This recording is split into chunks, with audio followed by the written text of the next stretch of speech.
প্রিয় দর্শক, আসসালামু আলাইকুম। তো দর্শক, যাকে দেখতে পাচ্ছেন তার নাম হচ্ছে সোনিয়া। সোনিয়ার বিয়ে শাদী হয়নি। সোনিয়া গার্মেন্টসে চাকরি করে পেটের দায়ে, কিন্তু সোনিয়ার গার্মেন্টসে চাকরি করতে ভালো লাগে না। সোনিয়া দেখতে মাশাআল্লাহ রূপবতী, গুণবতীও, কিন্তু কি করবে, তার বাবা মা নেই, থাকে খালার কাছে। মাস শেষ হলে খালাকে মায়না দিতে হয়, থাকার খরচ দিতে হয়, খাওয়ার খরচ দিতে হয়। তার মধ্যে তার ছোট একটা ভাই আছে, ভাই স্বপ্ন পূরণ করতে হবে।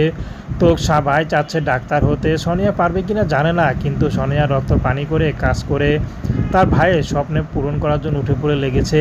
এদিক দিয়ে সোনিয়ার বিয়ের বয়স হয়েছে, বিয়ে শাদিও করতে হবে। অভাবে সংসার, কে তাকে বিয়ে করবে? যারাই বিয়ে করতে আসে তারাই যৌতুক চায়।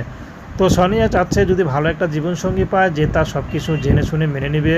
সোনিয়াও তার সব কিছু মেনে নেবে। যদি তার কোনো ঘরে স্ত্রীও থাকে, সোনিয়া তার কোনো আপত্তি নেই। যদি দুই বউ একসাথে চালাতে পারে, সোনিয়া রাজি আছে। তো দর্শক, এই ছিল সোনিয়ার জীবনে সংক্ষিপ্ত জীবন কাহিনী। তো প্রেম, ভালোবাসা, বিয়ে শাদী করা একান্ত আপনাদের ব্যক্তিগত ব্যাপার। আসুন আমরা ৫ ওয়াক্ত নামাজ পড়ি, দেশের সেবা